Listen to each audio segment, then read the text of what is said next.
Antecedents and extrapolations. These are looking at how your fantasy conceits interact with each other and the world itself. Basically, it boils down to what came before your fantasy conceits and what came after them. It's big.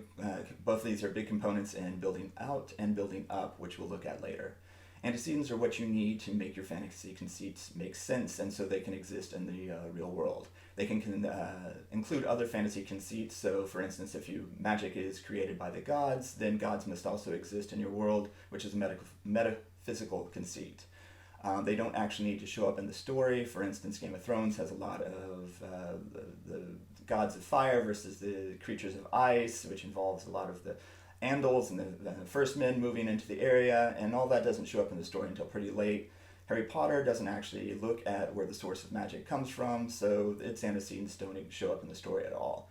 An example of antecedents would be if you had a magic sword that fed off the souls of loved ones and trapped them to gain its magical powers. You would have to look at what is the material of the sword, the geography, antecedent, the magic itself that goes into it, and then the fact that souls exist, which is a metaphysical conceit.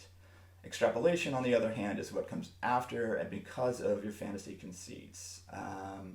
It's following them out to their natural conclusion and seeing how they affect the world.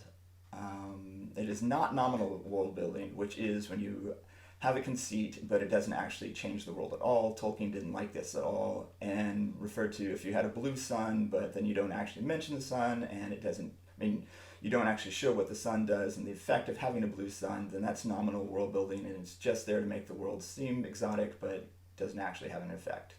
In our example above about flaming swords, the extrapolations would be how the swords affect the cultures. For instance, if your loved ones, being a loved one is a liability, so would marriages be arranged so to keep their people safe from being turned into swords?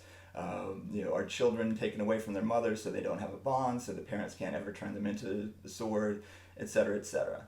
So there you go, antecedents and extrapolations. It's building up and building out, and are very useful for making your world feel real.